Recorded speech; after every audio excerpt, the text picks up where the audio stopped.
Hello students, स्वागत है आप सभी का आपके अपने यूट्यूब चैनल मैथमेटिक्स में। स्टूडेंट्स, आज की इस वीडियो में हम लोग कक्षा 9 अध्याय 4 दो चरों वाले रैखिक समीकरण के बारे में पढ़ने वाले हैं। और यह इस लेसन का आपका इंट्रोडक्शन वीडियो है जिसमें मैं आपको बेसिक से बेसिक चीजों को आपको समझाने वाला हूं। और जब आप यह इंट्रोडक्शन वीडियो आप देख लेंगे तो आपको प्रश्नावली में कोई भी समस्या नहीं होगी स्टूडेंट्स।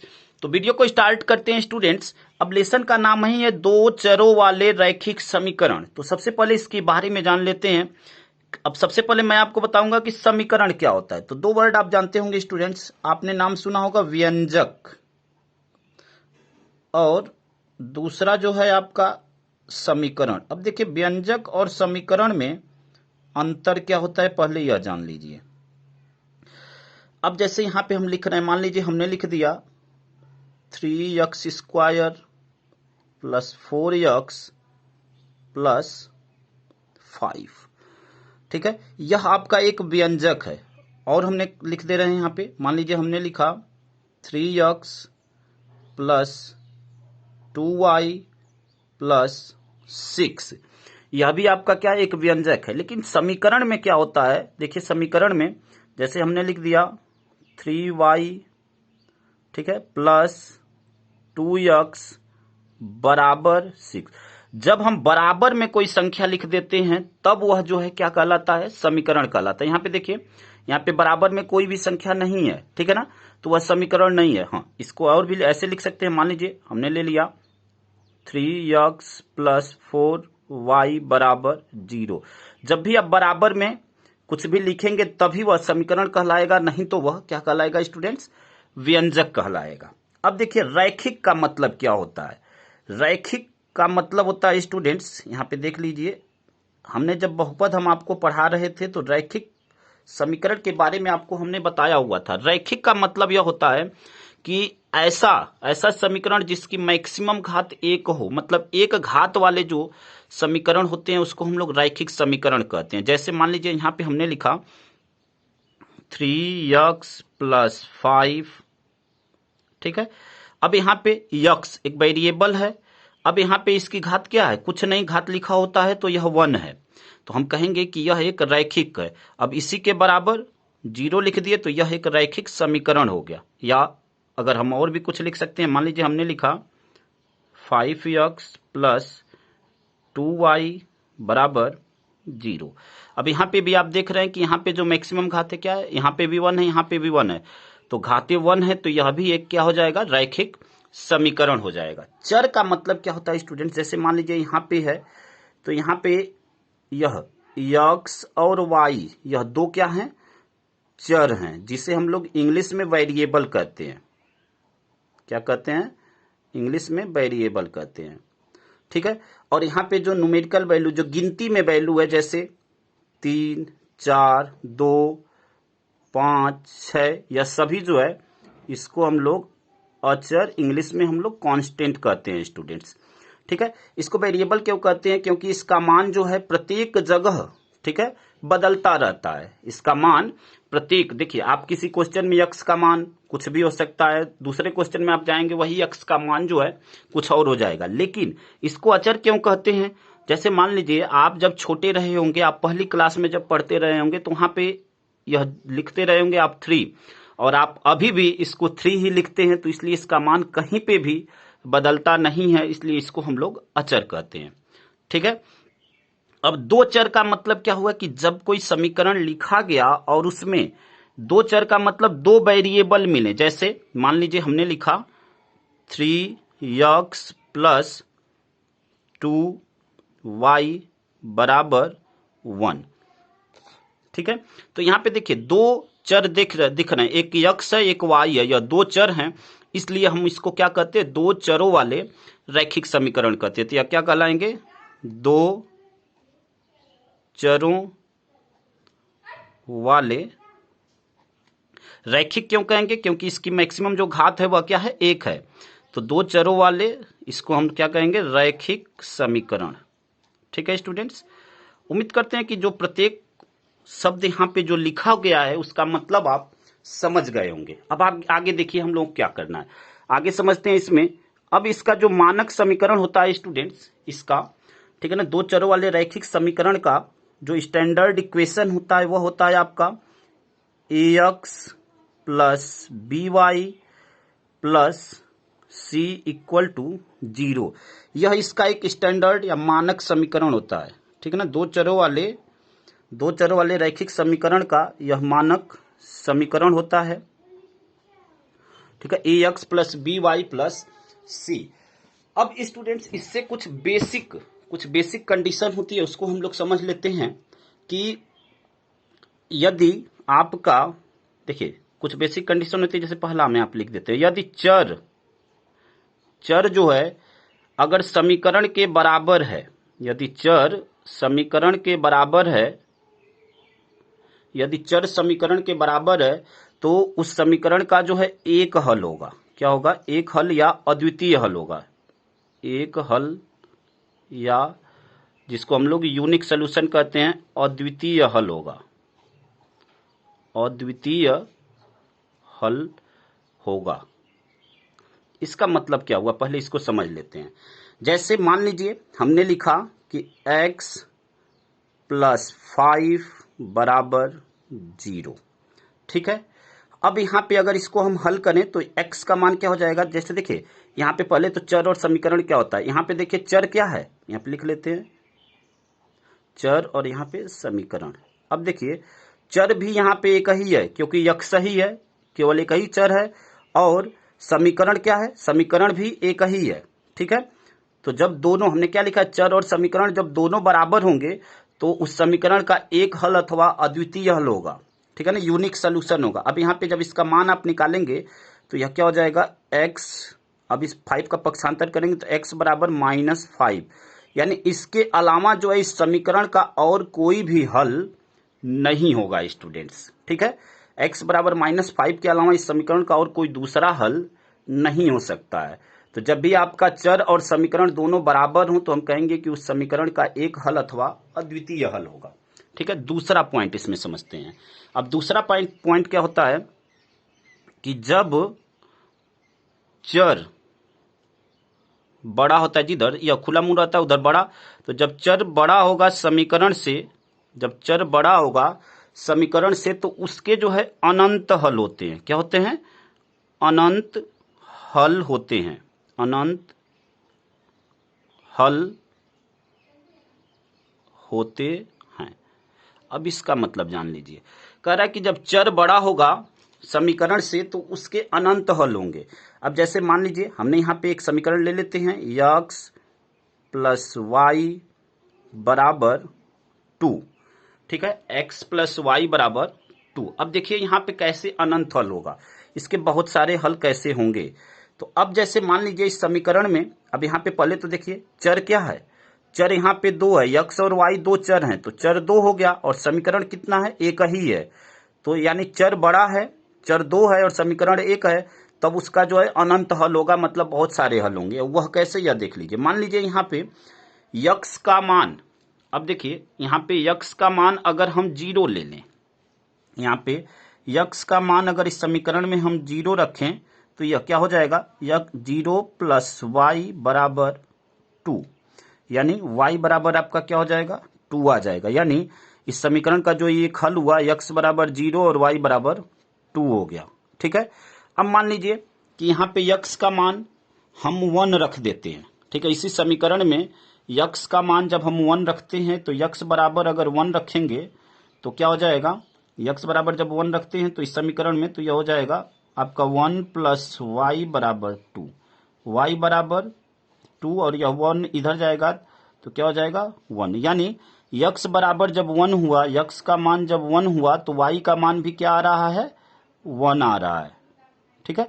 ऐसे ही आप अलग अलग मान रखेंगे तो इससे आपको क्या पता चलता है कि इसके अनंत हल हो सकते हैं। इसके यहाँ पे बहुत सारे मान ऐसे हैं जो कि हम रखेंगे तो इस समीकरण को संतुष्ट करेंगे, ठीक है। यहाँ पे बहुत सारे मान हम यहाँ पे रखेंगे, यहाँ पे आप देख सकते हैं, यहाँ पे 2 मान हमने रख कर दिखा दिया। और भी बहुत सारे मान हैं जिसको आप रखेंगे तो वह इस समीकरण को संतुष्ट करेगा, तो हम कहेंगे कि इस समीकरण का वह जो है अनंत हल है, ठीक है। उम्मीद करते हैं स्टूडेंट्स की यह बात जो है आप अच्छी तरह समझ गए होंगे, ठीक है। अब देखिए अगला पॉइंट आपका है अब अगला पॉइंट है, जैसे तीसरा पॉइंट कि यदि चर छोटा होगा और समीकरण अधिक होंगे तब क्या होगा। जैसे यहां पे देख लीजिए, जैसे आपसे कहे कि चर जो है छोटा है और समीकरण अधिक हैं, तब क्या होगा, तो उस समीकरण का कोई हल नहीं होगा। क्या होगा स्टूडेंट्स, कोई हल नहीं होगा। ठीक है, मतलब क्या हुआ, जैसे देखिए कह रहा है कि चर अगर छोटा और समीकरण बड़े हों तब क्या होगा, तो समीकरण का कोई हल नहीं होगा। जैसे मान लीजिए यहां पे हम लिख लें, यहां पे 3x प्लस 5 बराबर 0 और हमने लिख लिया x प्लस 4 बराबर 0। अब यहां पे देखिए समीकरण क्या है, यहां पे चर जो है दोनों x के हैं।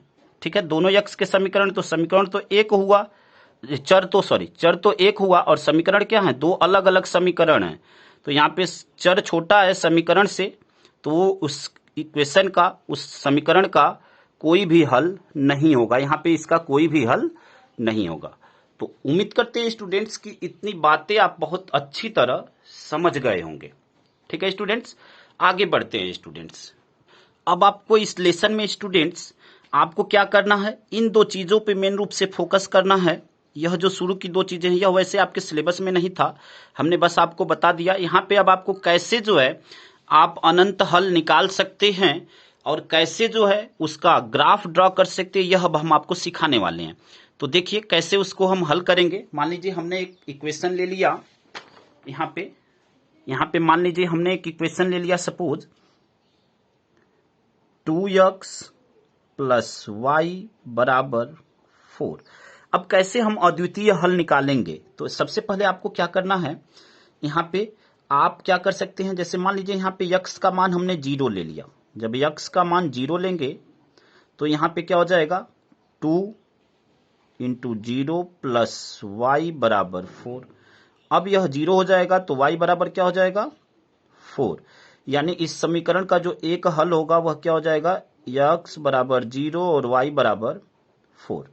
अब y का मान 0 ले लीजिए। जब y बराबर 0 लेंगे तो क्या हो जाएगा, 2x प्लस 0 बराबर 4, 2x बराबर 4 और x बराबर आपका क्या हो जाएगा, 4/2, 2 2 जा 4, तो x बराबर 2। यानी y बराबर 0 के लिए x का मान क्या हो गया, 2 हो गया। ठीक है ना, y जब 0 हुआ तो x का मान 2 हुआ। ऐसे ही आप और भी मान निकाल सकते हैं। मान लीजिए x का मान हमने 1 लिया, x बराबर जब 1 लिए तो यह क्या हो जाएगा, 2 मल्टीप्लाई 1 प्लस y बराबर 4। ठीक है, अब यह क्या हो जाएगा, y बराबर क्या हो जाएगा, 2 का 1 में मल्टीप्लाई तो 2, तो 4 माइनस 2, तो y बराबर यहाँ पे क्या हो जाएगा, 2 हो जाएगा। यानी x का मान जब 1 हुआ तो y का मान क्या हो गया, 2 हो गया। तो आप देख सकते हैं कि यहाँ पे जो है यह इसके अनंत हल प्राप्त हो रहे हैं। जब क्या होगा, जब जो है वेरिएबल की संख्या अधिक होगी समीकरण से। ठीक है, समीकरण एक है, यहाँ पे समीकरण की संख्या एक और वेरिएबल की संख्या यानी चर की संख्या अधिक है, तो वहां पे उसका जो है अनंत हल होगा, जो कि हम यहाँ पे आपको बताए हैं। ठीक है ना, जब चर आपका बड़ा होगा और समीकरण एक ही होगा तो अनंत हल होते हैं। ठीक है ना, यहाँ पे हमने आपको दिखाया है और यहाँ पे आप समझ सकते हैं। अब इसका ग्राफ हम लोग कैसे ड्रॉ करेंगे स्टूडेंट्स, यह देखिए। अब जैसे देखिए यहाँ पे सपोज यही हमने समीकरण लिया हुआ था और यहाँ पे अलग अलग बिंदु यहाँ पे आए, तो सबसे पहले अच्छा चलिए और एक चीज आपको बता देते हैं पहले, उसके बाद आपको ग्राफ ड्रॉ करना सिखाते हैं। अब स्टूडेंट्स आपको ध्यान रखना है कि जब आपका ax प्लस by बराबर c होगा तो इस समीकरण का जो ग्राफ होगा वह स्ट्रेट लाइन होगी। ठीक है ना, इस समीकरण का जैसे मान लीजिए जो ग्राफ होगा वह एक सीधी रेखा होगी। ठीक है ना, एक स्ट्रेट लाइन होगी, एक सीधी रेखा होगी। जो ऐसे समीकरण है इसका जो ग्राफ होगा वह सीधी रेखा होगी। ठीक है ना, जिसमें x और y दो वेरिएबल हैं। ठीक है ना, और दोनों जो है एक चर वाले रैखिक समीकरण हैं, तो उसका जो ग्राफ होगा, नहीं दो चर वाले रैखिक समीकरण हैं तो उसका जो ग्राफ होगा दो चर वाले रैखिक संकल, तो उसका जो ग्राफ होगा वह सीधी रेखा होगी। वह ग्राफ जो है सीधी रेखा में ऐसे भी हो सकता है, ठीक है, सीधा होगा, ऐसे भी हो सकता है, ऐसे भी हो सकता है, ऐसे भी हो सकता है, किसी भी दिशा में, लेकिन वह सीधा होगा, ठीक है। अब यहाँ पे हम आपको ग्राफ ड्रॉ करना सिखाते हैं स्टूडेंट्स। तो देखिए, सपोज मान लीजिए हमने एक समीकरण लिया, यहाँ पे समीकरण ले लेते हैं x प्लस 3y बराबर 6। अब आपको ग्राफ कैसे ड्रॉ करना है, तो सबसे पहले स्टूडेंट्स आपको ऐसे बना लेना है, यहाँ पे ऐसे, एक में यहाँ पे x और यहाँ पे y। अब यहाँ पे जो समीकरण दिया गया है, सबसे पहले आपको x का मान 0 लेना है। तो x का मान यहाँ पे जब 0 ले रहे हैं तो इसका मान क्या आएगा, यह देख लीजिए। यहाँ पे जब x का मान 0 लिया गया तो यह क्या हो जाएगा, इसको जब हल करेंगे तो 0 प्लस 3y बराबर 6। अब यहाँ से जब y का मान निकालना होगा तो y बराबर क्या हो जाएगा, यह 3 जो है डिवाइड में चला जाएगा, 3 2 जा 6, तो y बराबर क्या हो गया, 2 हो गया। यानी जब x का मान 0 तो y का मान क्या आ गया, 2 आ गया, ठीक है। अब y का मान 0 रख देते हैं। तो जब y बराबर 0 रखेंगे तो क्या हो जाएगा, जब y बराबर 0 रखेंगे तो x बराबर क्या हो जाएगा स्टूडेंट्स, 6 हो जाएगा। यहाँ पे देख सकते हैं, जब यहाँ पे 0 रखेंगे 3 मल्टीप्लाई 0 0 हो जाएगा, तो x का मान 6, यानी जब y का मान 0 हो रहा है तो x का मान 6 हो जाएगा। अब आपको ग्राफ कैसे ड्रॉ करना है यह देख लीजिए। ग्राफ जो है आपको, आपने थर्ड लेसन में हमने आपको सिखाया हुआ था कि ग्राफ कैसे ड्रॉ करना है। यहाँ पे देखिए, ग्राफ को ड्रॉ करते हैं। आपको ग्राफ में प्रॉपर सभी चीजें आपको दिखाना है कि यह आपका एक्स एक्सिस होता है, यह आपका वाई एक्सिस, यह आपका एक्स डैश और यह आपका वाई डैश। अगर आप ग्राफ में प्रॉपर यह चीजें नहीं प्रदर्शित करते हैं तो आपका नंबर कट सकता है स्टूडेंट्स। अब देखिए, आपको किस बिंदु को निर्देशित करना है। यहाँ पे देखिए, पहले 0 और 2, तो पहले यहाँ पे नंबर लिख लेते हैं 1 2 3 4 5 6, ठीक है। यहाँ पे देखिए 1 2 3 4 5 6, ठीक है। यहाँ पे देखिए, निगेटिव दिशा में वैसे कोई नंबर नहीं है ग्राफ पे, तो बहुत लंबा लिखने की जरूरत नहीं है, ठीक है। यहाँ पे 1 2 3 4 5 6, ठीक है। यह आपका -1 -2 -3, यह आपका 1 2 3 4 5 6, यह आपका -1, यह -2 -3 और यह आपका मूल बिंदु है, ठीक है ना। यह अब देखिए, आपको पहले 0 और 2, 0 जो है x का मान 0 कब आता है, y एक्सिस पे x का मान 0 होगा, तो यहाँ पे यह जो बिंदु है जहां पे x का मान 0 और y का मान 2 होगा, तो यह आपका हो गया 0,2, ठीक है। अब दूसरा बिंदु क्या है, दूसरा मान क्या है आपका 6 और 0, तो x एक्सिस पे 6 और x एक्सिस पे y का मान 0 होता है, तो यहाँ पे जो हो जाएगा आपका वह क्या हो जाएगा 6,0। अब जब इन दोनों लाइनों को जब आप मिलाएंगे तो वह क्या होगा, एक सीधी रेखा होगी। इन दोनों लाइनों को आप ऐसे ऐसे मिला सकते हैं और आप देख रहे हैं कि यह क्या है, एक सीधी रेखा। और यहाँ पे आप लिख सकते हैं x प्लस 3y बराबर 6, ठीक है स्टूडेंट्स। उम्मीद करते हैं कि यह बात आप अच्छी तरह समझ गए होंगे, ठीक है। और एक क्वेश्चन ले लेते हैं, ऐसे ही आपको हल करके दिखाते हैं। मान लीजिए हमने ले लिया यहाँ पे सपोज 2x प्लस वाई बराबर 4।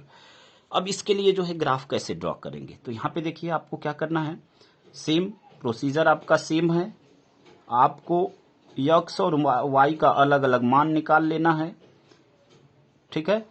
अब यहाँ पे जब x का मान 0 होगा, जब x का मान 0 होगा तो y का मान क्या हो जाएगा, यहाँ यह टर्म पूरा 0 तो y बराबर 4 हो जाएगा, यानी x का मान 0 तो y का मान 4। अब y का मान 0 होगा, अगर यहाँ पे y का मान 0 रखेंगे तो यह टर्म 0 तो x का मान क्या हो जाएगा, यह 2 जो है डिवाइड में चला जाएगा, यानी x का मान 2 हो जाएगा। अब इसको अगर आप ग्राफ पे दिखाएंगे तो यह क्या हो जाएगा स्टूडेंट्स, देखिए सेम ग्राफ पे आपको दिखा देते हैं। यहाँ पे देखिए 0, यक्स का मान 0 और वाई का मान 4, यानी वाई एक्सिस पे यक्स का मान 0, तो यहाँ पे यह 0 और यह 4 हो जाएगा। ठीक है, फिर आपका क्या है 2, एक्स का मान 2 और वाई का मान 0, तो यक्स का मान 2 और वाई का मान 0, तो यहाँ पे यक्स का मान 2 और वाई का मान 0, तो यह हो गया 2,0। अब इसको जब हमें दिखाना है इस पे, तो हम कैसे दिखा सकते हैं, यहाँ पे देखिए इसको हम अलग कलर से दिखा देते हैं ताकि आपको समझने में कोई प्रॉब्लम न हो।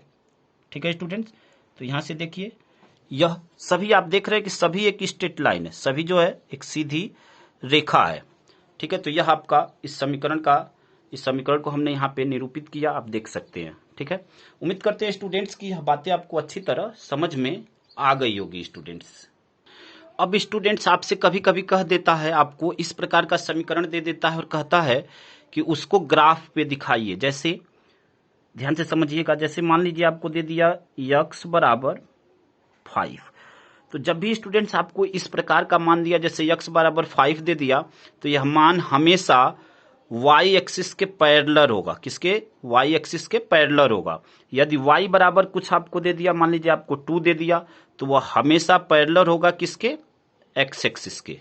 ठीक है ना, या समांतर, जिसको आप जानते होंगे, या पैरेलल का सिंबल है। तो वह जो है अगर x का मान दे दिया है तो y एक्सिस के पैरेलल होगा, अगर y का मान दिया हो तो x एक्सिस के पैरेलल होगा। देखिए इसको ग्राफ के माध्यम से कैसे दिखाते हैं, ध्यान से समझिएगा स्टूडेंट्स। यहाँ पे आपको ग्राफ में हम दिखा रहे हैं, यहाँ पे एक ग्राफ खींच लेते हैं यहाँ पे। अब आपको इस पे x एक्सिस y एक्सिस अच्छे से दिखा लेते हैं। यहाँ पे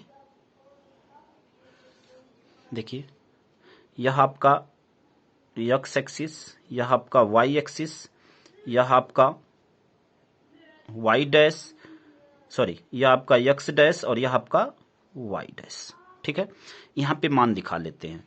अब यहाँ पे 1 2 3 4, यहाँ पे 1 2 3 4, यहाँ पे आपका यह आपका ओरिजिन होता है, यह आपका -1 -2 -3 -4। ठीक है, और यह -5, यहाँ पे देखिए -1 -2 -3 -4। अब आपसे कह रहा है x बराबर 5, यहाँ पे लिख लेते हैं x बराबर 5। जब भी आपको x बराबर 5, तो हमने क्या बोला है कि वह लाइन जो है y एक्सिस के पैरेलल होगी, यानी x बराबर 5 कहाँ पे हमें मिल रहा है, यहाँ पे। और वह जो है इसका जो ग्राफ होगा स्टूडेंट्स, वह क्या हो जाएगा, कुछ इस टाइप से होगा। यह आपका x बराबर 5, यहाँ पे लिख लेंगे x बराबर 5। यह आप देख रहे हैं कि y एक्सिस के पैरेलल है। आपसे बोला कि y बराबर 2, तो y बराबर 2 हमें कहाँ पे मिल रहा है, यहाँ पे मिल रहा है। तो इसका जो ग्राफ होगा वो आप देख रहे हैं कि x एक्सिस के पैरेलल होगा। ठीक है स्टूडेंट्स, अब देखिए यहाँ पे अगर हमने कह दें कि x बराबर -3, सपोज x बराबर -3, तो इसका जो ग्राफ होगा -3, आपका x नेगेटिव में कहाँ पे है, यहाँ पे है। तो इसका जो ग्राफ होगा वह y एक्सिस के पैरेलल होगा। तो यहाँ पे देख रहे हैं कि यह y एक्सिस है, उसके यह पैरेलल हो गया। ठीक है, अगर कहे कि y का मान आप -4 ले लीजिए, ठीक है, तो उसका जो ग्राफ होगा वह क्या होगा, y का मान -4 कहाँ पे है, यहाँ पे है। तो यह उसका जो है ग्राफ हो जाएगा। ठीक है, उम्मीद करते हैं कि यह पूरी बातें आप अच्छी तरह समझ गए होंगे। एक और मेन इंपॉर्टेंट चीज जिसको हम आपको समझाना चाहेंगे, आपसे स्टूडेंट्स प्रश्न पूछ लेता है कि निम्नलिखित को, ठीक है ना, दो चरों के समीकरण के रूप में लिखिए।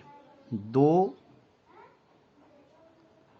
चरों के समीकरण के रूप में लिखिए।